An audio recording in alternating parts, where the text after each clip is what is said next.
Hi, my name is Laurie and I'm a member of the Glass Network Committee. We are a group that was set up to promote and educate on LGBTQ plus inclusion in the Scottish legal profession.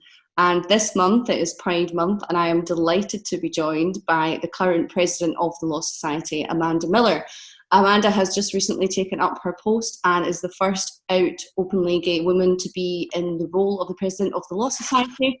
And I'm delighted today to have a bit of a conversation about the profession, where we're at, where we're going, and just to share some views. So welcome, Amanda. Thanks very much. Good to chat. So I'll just kick off with a few of the questions that I've got for you, if you don't mind. So the first thing I'd like to know is, what are some of the key differences from your experience of being an LGBTQ plus identifying individual at the beginning of your career versus now? I struggle with that question because I'm not convinced that actually there are a huge number of differences. I think it may be more relevant actually for you to answer that question because certainly when I joined the profession, for a whole range of reasons, and not all of them associated with my work, I wasn't out at my work probably for a couple of years, and then my comfort at my work was probably easier than comfort elsewhere. And in terms of whether or not things have changed, I would like to think things have changed. They must have. I've been on the role of solicitors for 20 years. In that time, we've had 5 female presidents of the Law Society. I'm the first, as you've said, I'm the first out member of the LGBTQ plus community who has been elected, and it was a contested election to become president. So certainly thought processes, I think, have changed. There's been a greater level of acceptance. Have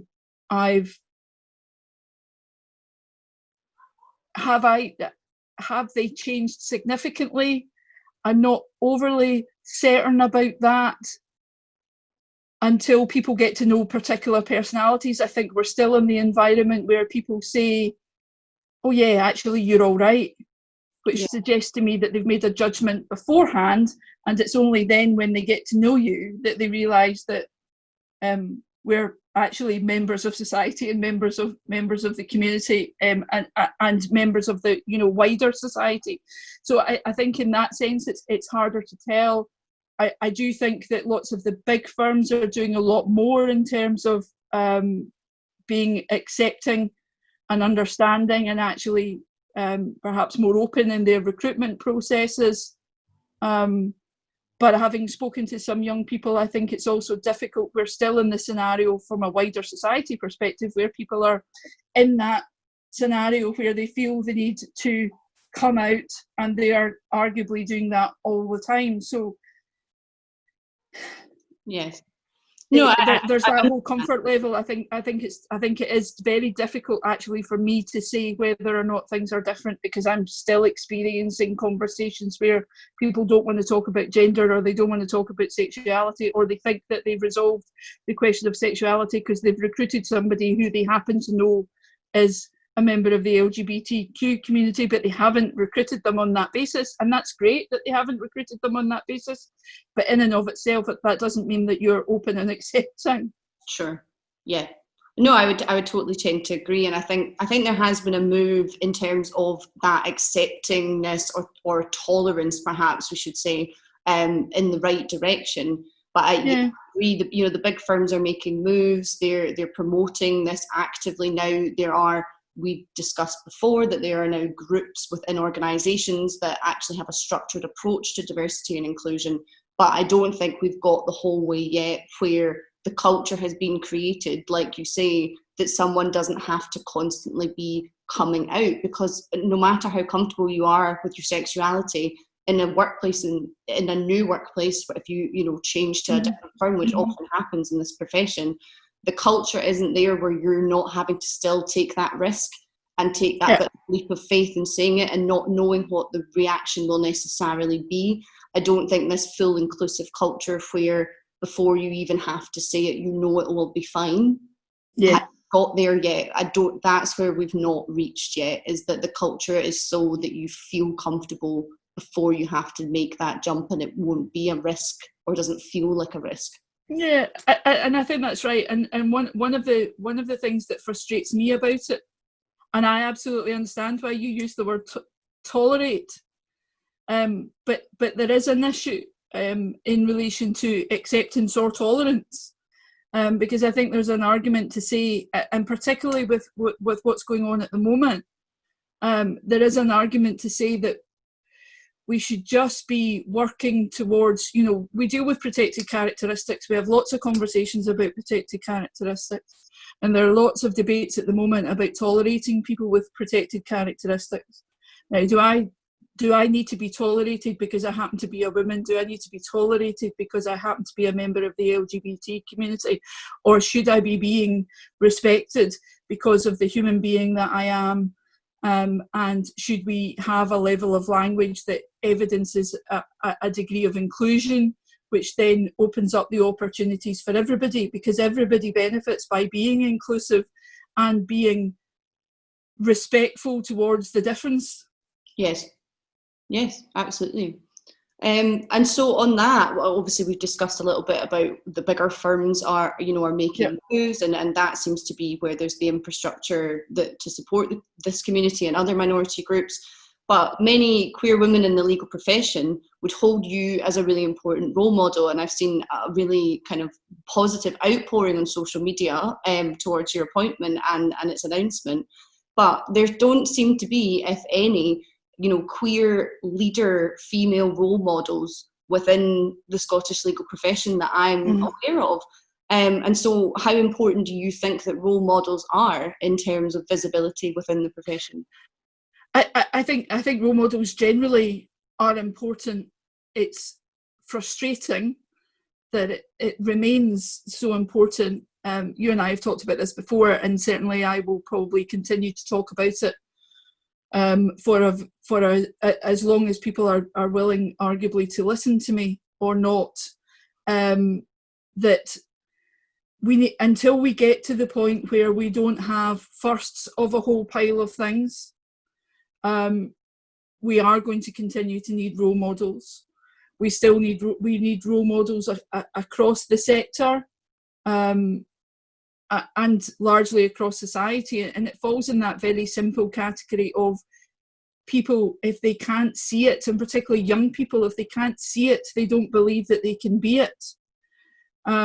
So it is about acknowledging the privilege that I have in getting to where I am now, and being able to hold that as lightly as possible in the interest of being able to share the experience and the opportunity.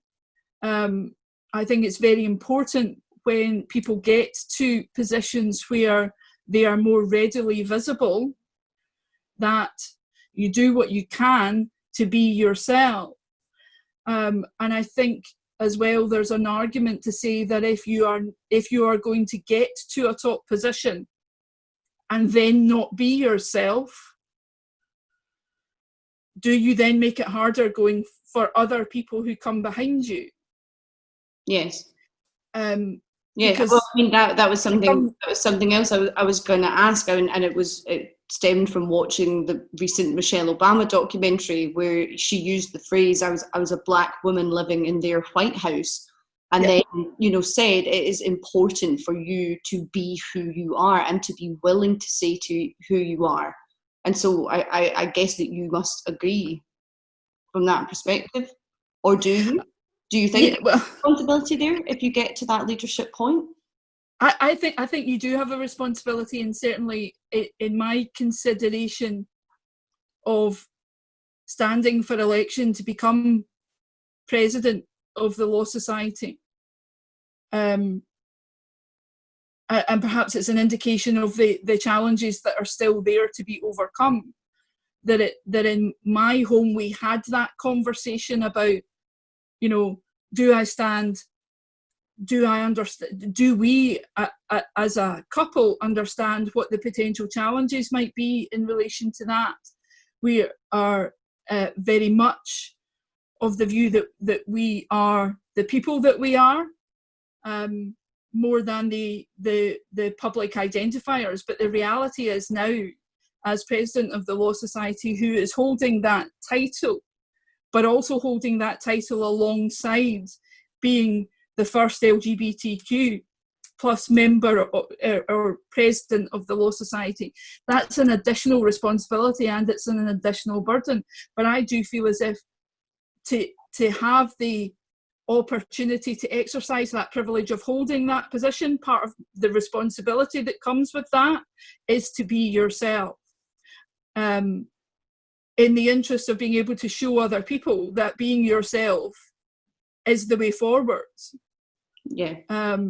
So I think that's very interesting that you say that, and that's not to pick up on the use of the word burden, but it is an additional burden to all aspects of a queer person's life in the working environment, and that's quite a very interesting comparator of a really conscious consideration that you and your family had to have, where your predecessors, beyond that, the visibility that comes with the role, that just wasn't a conversation or a consideration that they ever really had to think about before they stepped into the shoes of undertaking that role. Yeah, although I mean I can't speak for my predecessors, but I think that some of them may have had additional considerations, and it may well be true that they all had additional considerations, but equally in these days, and I know we're potentially going to go on and talk about social media, etc. In these days where everybody is entitled to have an opinion, which is the way it has always been, but now people have a level of confidence to express their opinion without sometimes thinking about whether or not they would say that to their nearest and dearest, or whether or not they would say that when they were out on a Friday night with their friends in public. Yeah. And they just express an opinion in this anonymous environment. Yes, and it's such a wide-reaching public platform on which to do it, which is some, we will go on to discuss it, but it is something that up until, in the last 5 or 10 years was just not a possible realm before, say, for it being published in a newspaper. There was no other way that people's opinions could be so far-reaching. And the instantaneousness of it. Mm-hmm. But certainly in terms of burden, to come back to that point about burden, there is an argument to say that these issues are a burden just now, but the important aspect is about getting to the point where it doesn't become it shouldn't be a burden, because you're able to go to your work and be yourself and simply be valued for the human being that you are and the work that you produce when you're at your work. And when you're out socialising with your friends, that there's that. So and that's why I think role models ultimately are important, so that we can gradually, hopefully not too gradually, but get to the point where these things are not burdens. They are not additional considerations. You just go out. Yes. Absolutely. And obviously having role models at the heads of organisations is certainly something that can be really impactful in driving that cultural change that I think, still needs to happen. But a lot of the behaviour within any organisation, large or small, filters down from the language that is used and the behaviours of senior employees and senior figures. So what would you say would be the best or an appropriate response, either in yourself as a queer individual, or if you're an ally, in calling out the use of discriminatory language in the workplace? There is no doubt that calling out language is important, particularly in our profession, when actually what we do is work with words every day. And I think that the additional skill set from our perspective, on the basis that what you want to do when you challenge is inform and educate, is to not necessarily instinctively criticise somebody for what they said. It perhaps is about exploring, I'm not sure I've got the right end of the stick here, if that's an appropriate phrase, depending on your relationship with your colleagues. Can you help me understand what you meant by that? Because, and also I think sometimes it's not necessarily direct. An example that I experienced, it was actually nothing to do directed at me. It was in fact the day that Philip Schofield came out, and that press release obviously went viral everywhere. Yeah. And I remember there was two partners who were talking about it and were laughing, openly laughing at the fact that he had come out. And that was the first time in a long time in the working environment where I genuinely felt almost unsafe and actually really hurt by the fact that these partners thought this was hilarious. And then a comment that I won't repeat followed, which was just in reference to basically feeling sorry for his wife. But not in the way that, oh, that's going to be a really difficult thing for them to get through in their marriage. It was a total comedy, throwaway, totally abusive comment about Philip.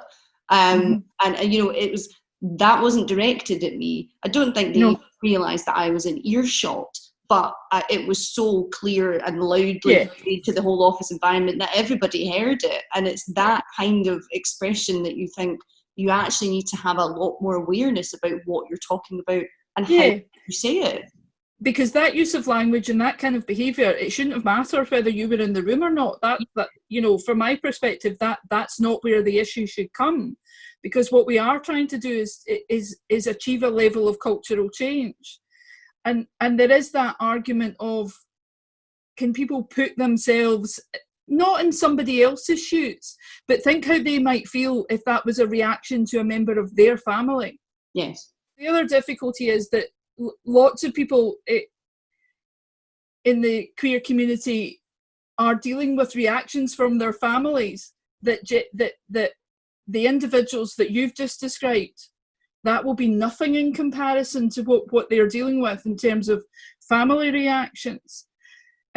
So I think there's a lot to be said for improving general language, trying to, at every turn, try to be as respectful and as inclusive as possible. Accepting that there are times when there are situations that you will not like, and there are potentially individuals that you will not like, but if you're going to dislike them for the people that they are, that you know, not because they tick a set of boxes and you can put a tag on top of them. That's why we have aggravated penalties. Yeah. Because you're allowed to have an argument with somebody. You're just not allowed to be abusive about it. And that's entirely appropriate. And certainly for me, and I know we're going to get onto this, but those are appropriate considerations both in social media posts and in your general conversation with people. I am an opinionated individual. There is absolutely no doubt about that. I haven't met very many lawyers who are not opinionated individuals, but I haven't also met very many lawyers who are instinctively abusive. And particularly in our profession, we have a duty to use our words as well as we can and learn. We're always learning. One of the biggest opportunities, one of the biggest advantages of a career in law is that nothing stays the same. Everything changes. Every day things change. But I have a responsibility as the president of the Law Society, which has a responsibility both to its members, but also to the wider public, to do what I can to make sure that our profession represents the society that it serves. Yes. And if some of that's about conversation, it's about openness, it's about education, then that's what we should be doing. And I'm happy to sit down and have a conversation with anybody who has a fundamental objection to some of the views that I express, because I might be wrong, but hopefully I'm open-minded enough and curious enough to have the conversation with somebody who says you've just got this wrong. Yeah, I would totally agree. And we touched upon it earlier, and obviously our profession, is a world of language, and so much of those conversations and debate now happens on social media in whatever form or platform that may take. So in your personal view, do you think that social media, in terms of the LGBTQ plus community and progress, do you think it helps or it hinders? Social media generally, I have become certainly from my perspective, I've become increasingly active on social media. And I can express a personal view, but ultimately, at the moment, I have to bear in mind my personal view alongside my responsibility in relation to the legal profession. Having said that, I had a colleague through my work with the Law Society who adopted the position of you're a solicitor 24 hours a day, 7 days a week. So regardless of the nature of my opinion, it is ultimately my opinion in relation to social media. It has a great opportunity to open up engagements for people. It's a great opportunity to open up knowledge sharing, but it also is something, in my view, that that people should be rightly cautious of. It feeds back into what we do in our profession: check our facts, check our evidence base. Data is so important these days. All of those kind of debates. In terms of social media use, I try to adopt the same philosophy with that as I do when I have a conversation with somebody, which is if I'm going to express an opinion, I express an opinion that I believe I can stand by. Mm-hmm. I try, and I don't promise that I deliver it. That will be for others to judge, but I try very hard to say what I mean and mean what I say, so that acknowledging that other people will have a difference of opinion, that all that does is then open up the debate. Yeah. And I regularly have conversations with people where I know ultimately I'm not going to get anywhere because they have a very fixed agenda, or they have a very fixed perspective on life. And I feel, back to our conversation about role models, that I have a duty to challenge, and I will challenge and I will express an opinion. And then I will get to the point where you know that you're not going anywhere. So I make the statement of, well, we're now at the point where we're just going to have to agree to disagree. Absolutely. Because that's human nature, and that's okay. Yes. I mean, the world would be a dreadfully boring place if everybody had the same view on everything. Yes, and most of us would be out of work. Yeah, well, that's very true. And I totally agree. I think social media can be a wonderful platform for information sharing and education, and also to be the catalyst in having really important conversations. Mm-hmm. And the accessibility of it and the reach it has can be a really great benefit. But what can be really problematic is how the algorithms of it work. And so the greater the following of an individual, the more likely everybody else is to see what they have said.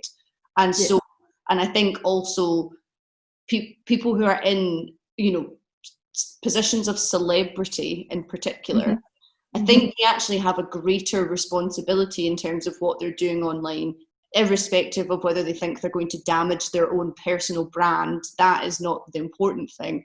But what often happens is their expression of a view that may have taken 20 seconds to type, a lot of their followers may look no further than the words they've used and just take that as gospel. And that legitimizes that view to be used as an attack on others, not as I also share that expression, let's discuss why we differ. They just take the words verbatim and it's used as an attack. Mm-hmm. That I find really, really problematic. And Twitter is the greatest guilt of that is on Twitter generally, just by the way that it works as a platform.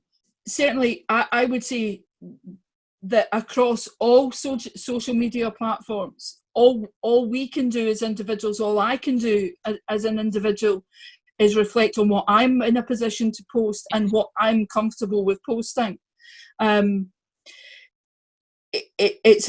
would say, in terms of the legal profession, that it is important to reflect before you press send. That's true of email and all sorts of things, and also check where it's being sent to. I think, as we talked about before, social media has that opportunity to allow people to feel as if they can exercise their frustration, their rage, or their discontent in such an anonymous but influential environment that they don't quite have a full grasp of the consequences.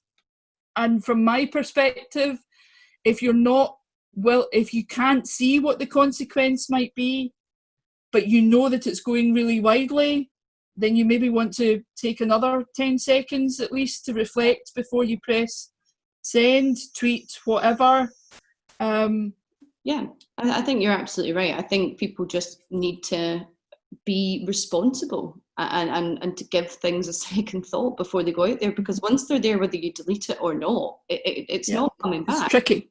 It's obviously Pride Month.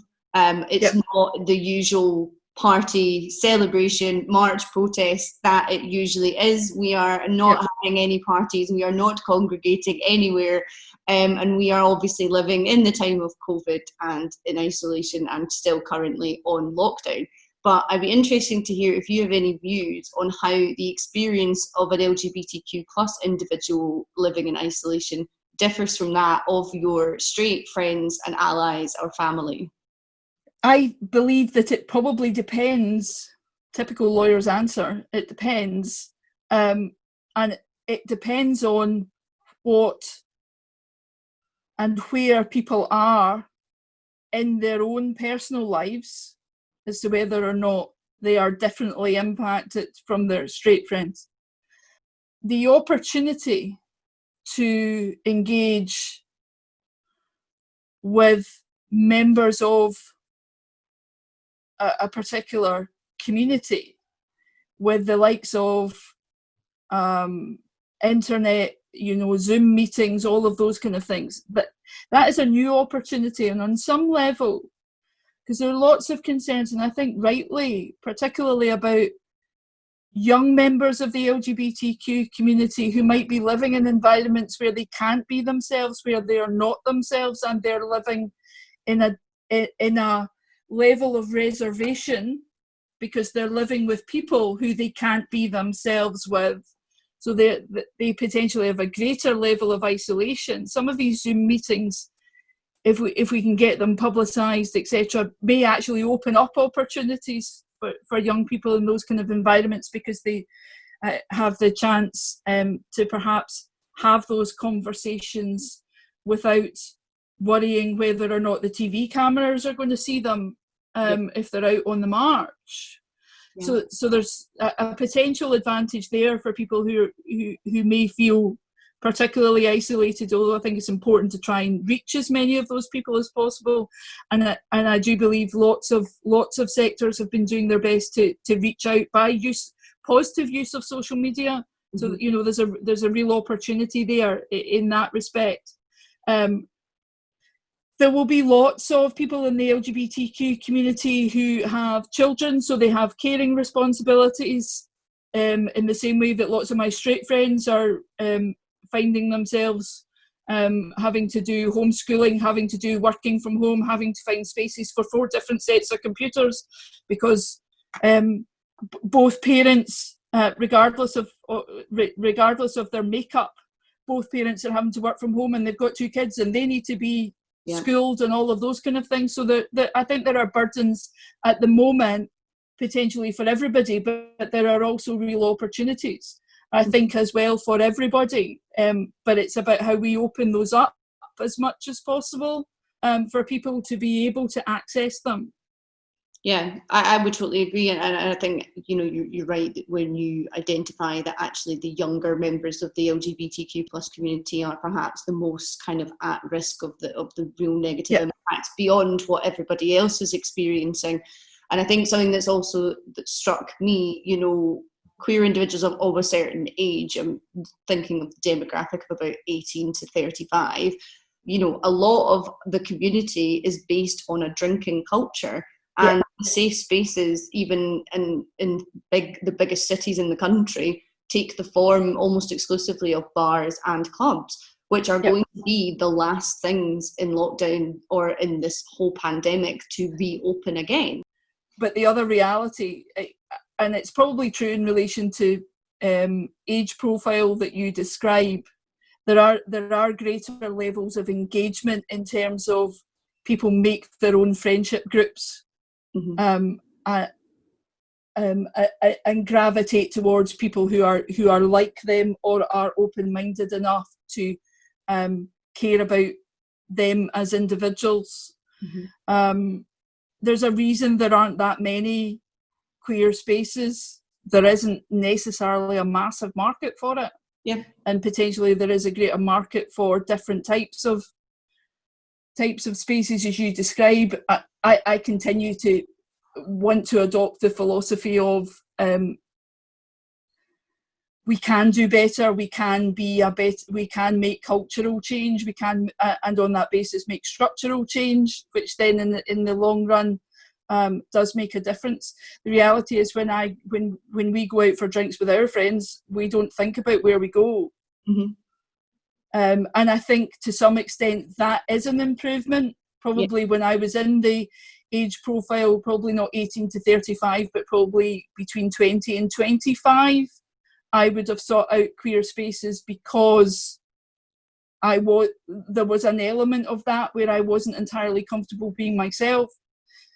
And therefore that was a safe space to work out how things would play out, for want of a better expression. Then when you get much more comfortable, you potentially don't need the space in the same way. It's a different kind of environment because you go out with your friends, etc. And if I think back to the queer spaces when I was within that age demographic, there are lots of those spaces. If they are still like that, I have no desire to go back there. But perhaps that's in the same basis that I have no desire to be a teenager again. I don't know.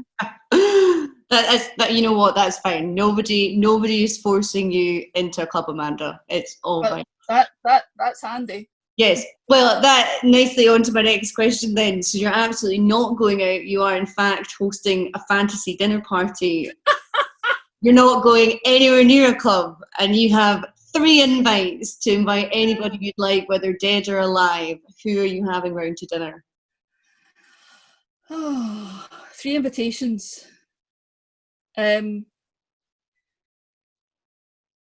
I always pronounce this incorrectly, I think, but Catherine Moynig from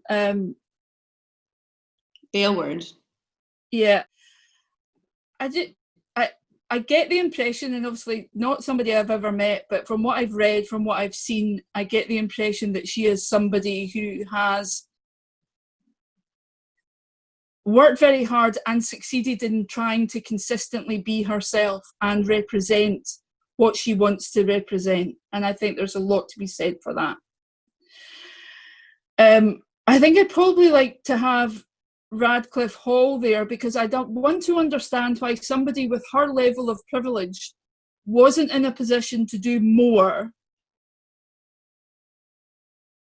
acknowledging that it was still kind of Victorian thought process era, early 20th century, very challenging, but I would want to understand why not able to do more. I think Steph McGovern, because she would just bring a level of laugh. Okay. Good variety in there. Yeah.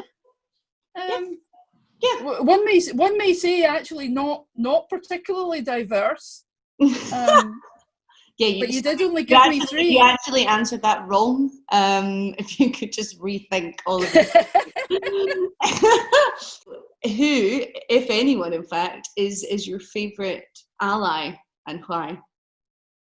There arguably was a challenge, and this again feeds back into why it's important to have role models, because it was very difficult to see people like me when I was growing up, whether they were lawyers or singers or just members of the general population. There weren't lots of them.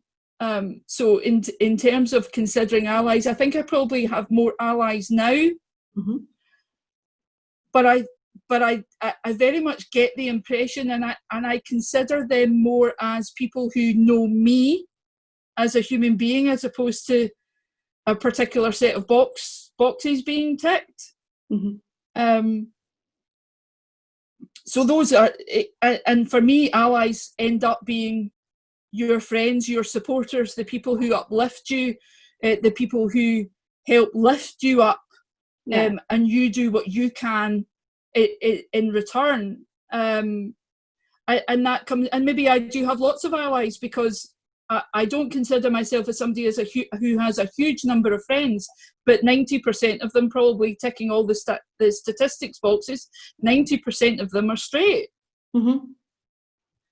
Interesting. Are they my allies? Yes, Yeah. because I work very hard to, we have become friends, and therefore they are allies. Yeah. Okay. Because allies challenge you as well as support you, because that's where some of the support comes from. That's how you maintain your curiosity. That's how you continue to learn. That's how you continue to do better. Being surrounded by people who love you enough to want to see you do better, and you love them enough to do likewise. If you could tell your 10-year-old self something, what would you tell them? Think before you speak, which I still tell myself now. Mm-hmm. And have more confidence.